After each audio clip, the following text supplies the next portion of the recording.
Every time I see this flower crown, memories of the olden days flash by in my mind. This flower crown is the desirable honor of my work career as an architect, but I had once lost an opportunity close at hand. Things rewind back to 30 years ago when I was 35. I was an experienced and well-skilled architect with 10 years of experience. I was proud, self-centered, overconfident, and often looked down on all the other architects around me. Every time the young architects made a mistake, I would laugh at them and severely criticize them. Because of my attitude, no one wanted to join my design team. Once, I was entering into a national architectural design contest. The winner would be receiving the most desired honor, the flower crown. The flower crown signifies your strength and skills as an architect and is the most respected among us all. The crown has always been an award that I've dreamed to have, but for all the past times I've tried, I was unsuccessful. This time I really wanted to win. I spent a large amount of time investigating in my opponents and quickly came up with a unique design that I thought no one would be able to beat. Confidently, I submitted my design 3 days ahead of schedule.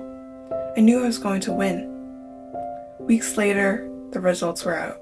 I was struck. I didn't win. The honor, just like that, slipped out of my hands. Unexpectedly, the winner was a colleague of mine, a 25-year-old new girl named Lilia, with only 3 years of experience. Lilia is usually very quiet, precisely because she knows that she lacks experience. Therefore, she doesn't refuse any work tasks, even if they are the most tiring. She believes that every job is an opportunity for growth. She is always the one who works the longest hours, diligently mastering every design specification and studying every successful design case. She takes every design proposal seriously and doesn't miss any detail. She is humble, friendly, and respectful towards each architect. It's this attitude that has earned her the favor of the judges. In this competition, she also received a lot of guidance from the senior architects, and that's why she won this competition. And that's what I didn't take into consideration. Those days were the lowest days in my life, but more unfortunate things were waiting for me. For the next year, I experienced the most painful and the greatest turning point in my life. One day, we were discussing about later plans for the ongoing construction at the site. Just as we were talking, an accident happened.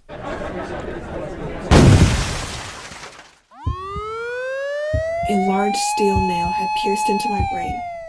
The doctors told me that my frontal cortex was damaged and is forever non-reversible.